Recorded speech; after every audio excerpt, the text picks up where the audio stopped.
Good morning students, this is Satish Kumar from Krishna Public School, and in this video we shall be discussing about the chapter first, how do plants live, and we'll be doing a revision of this chapter because your exams are there. So how do plants live का मतलब students आपको पता ही होगा कि हमारे plants कैसे ज़िंदा रहते हैं, उसके बारे में है। तो हमारे इस प्लानट अर्थ पे जितने भी लिविंग ऑर्गेनिजम्स हैं सब कुछ ना कुछ एक्टिविटीज़ करते हैं अपने सर्वाइवल के लिए या ज़िंदा रहने के लिए। उन्हें हम क्या कहते हैं, लाइफ प्रोसेसेस कहते हैं। उसके अंदर हमारा आ जाता है न्यूट्रिशन, रेस्पिरेशन, सर्कुलेशन, एक्सक्रीशन। ठीक है, ये सारे के सारे हमारे क्या हैं, लाइफ प्रोसेसेस के पार्ट हैं। तो इनमें सबसे मेन है न्यूट्रिशन। न्यूट्रिशन मतलब क्या होता है कि जो हमारी बॉडी को न्यूट्रिएंट्स प्रोवाइड होते हैं या जो खाना हम खाते हैं उसको हम क्या कहते हैं, न्यूट्रिशन कहते हैं। ठीक है, act of providing nutrients to the body cells, so that is known as nutrition.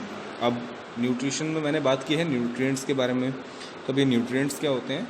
Nutrients वो कंपोनेंट होते हैं फूड के जिनसे हमारी बॉडी को नरिशमेंट मिलता है या जो हमें बचाते हैं होने वाले डिजीज़ से।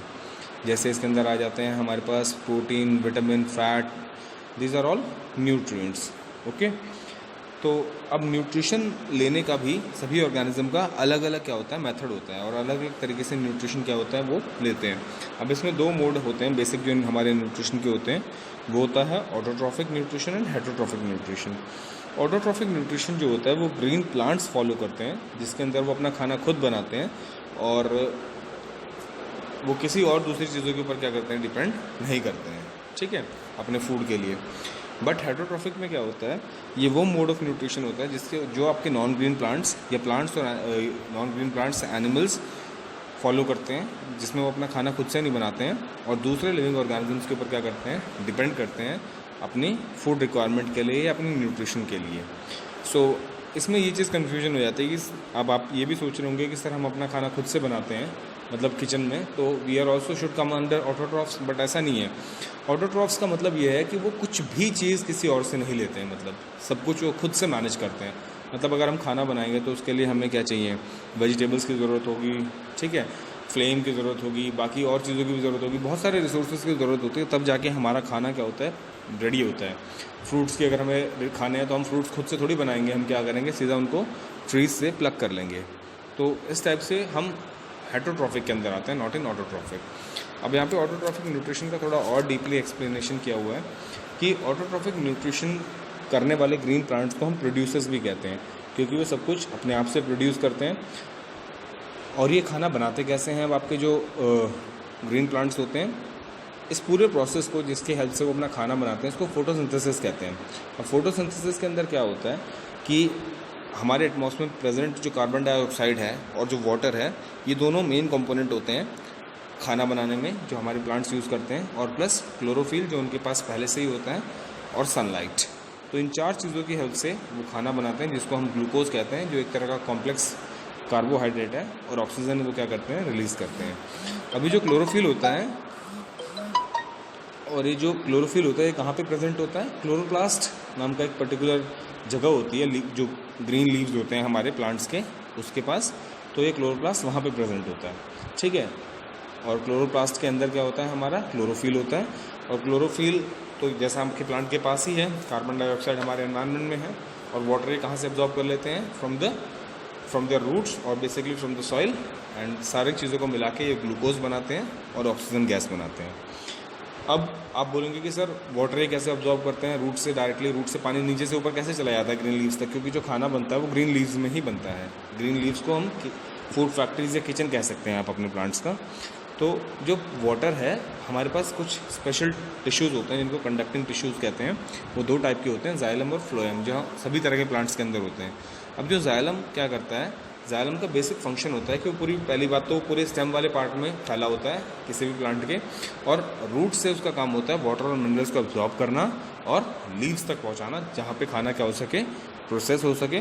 और उसके बाद लीव्स से जब वो खाना पूरा बन के रेडी हो जाएगा, वहाँ पे बाकी पूरे प्लांट के पार्ट को प्रोवाइड कराने के लिए वो काम करता है आपका फ्लोएम, मतलब एक तरह से मैसेंजर का काम करता है, जो पूरा फूड क्या होता है बाकी प्लांट वाले पार्ट को प्रोवाइड कराता है। ठीक है, तो ऐसे तो वाटर मिल जाता है आपके प्लांट को। अब गैस की अगर बात करें कार्बन डाइऑक्साइड की, तो वो मिलती है उसको स्टोमाटा की हेल्प से। स्टोमाटा क्या होती हैं, बहुत टाइनी ओपनिंग्स होती हैं जो प्लांट के लीव्स के ऊपर होती हैं, जैसे यहाँ पे बना हुआ है बिल्कुल नीचे आप देख सकते हैं, नीचे स्टोमाटा ओपनिंग और क्लोजिंग होती रहती है इसकी। तो यहाँ पे क्या होता है, गैशियस एक्सचेंज होता है, मतलब कार्बन डाइऑक्साइड तो ये एब्जॉर्ब कर लेता है और जब खाना बनने के बाद जो ऑक्सीजन होती है उसको ये रिलीज़ कर देता है। ठीक है, तो इस पूरे एक्सप्लेनेशन से हमें ये समझ में आता है कि जो ग्रीन प्लांट्स हैं, जो हमारा जो बेसिस है लाइफ का है, जो सर्वाइवल का जो सबसे बड़ा रीज़न है वो ग्रीन प्लांट्स ही हैं। अगर ग्रीन प्लांट्स नहीं होंगे तो सर्वाइवल या इस प्लानट अर्थ पे लाइफ का होना बहुत प्रॉब्लमेटिक हो जाएगा।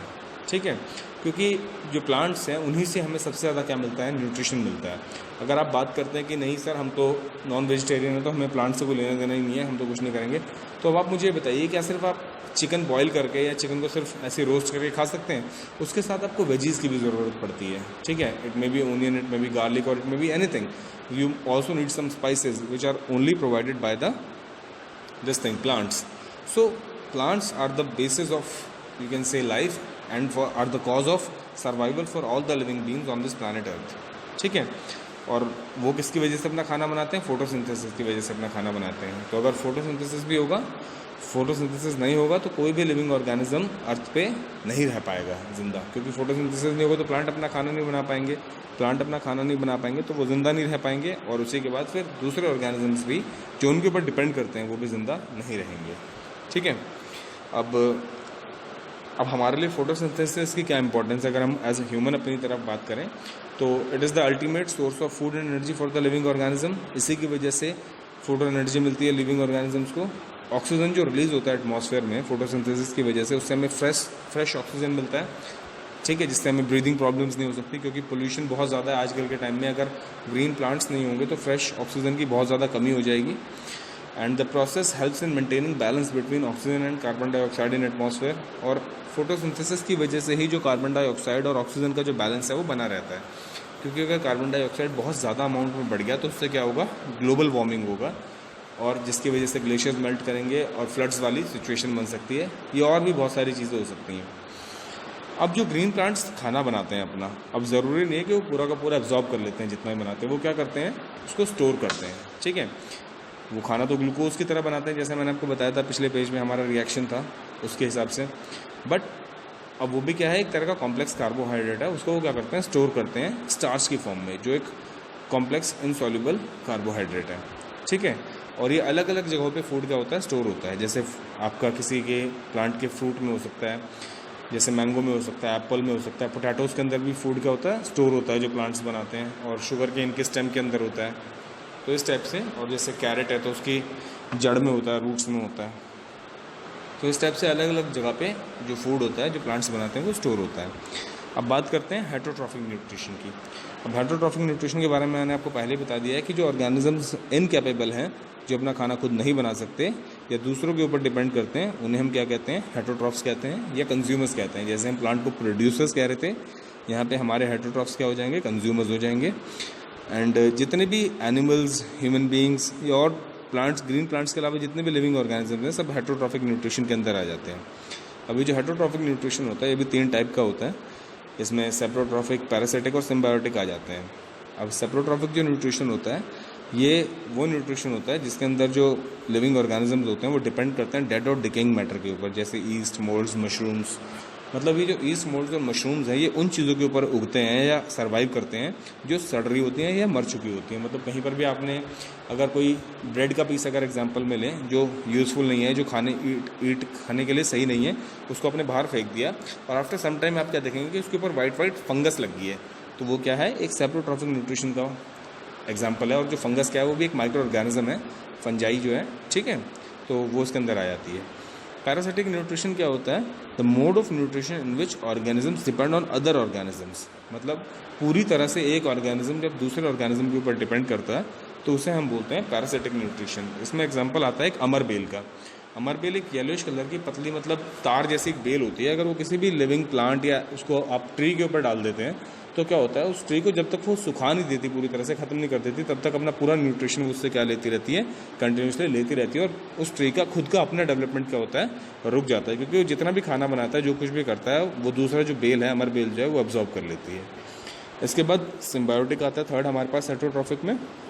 सिम्बायोटिक वो मोड ऑफ न्यूट्रिशन होता है जिसके अंदर दो जो आपके लिविंग बीइंग है, मतलब दो ऑर्गेनिजम्स हैं, वो एक दूसरे के ऊपर डिपेंड होते हैं म्यूचुअल बेनिफिट्स के लिए। जैसे इसके अंदर आपका एग्जांपल था लाइकन का, जिसमें फंजाई और एल्गी का सिम्बायोटिक रिलेशन होता है। जो एल्गी होती है वो फंजाई को क्या करके, फंजाई जो होती है एल्गी को पकड़ के रखती है और एल्गी फंजाई के लिए खाना बनाती है।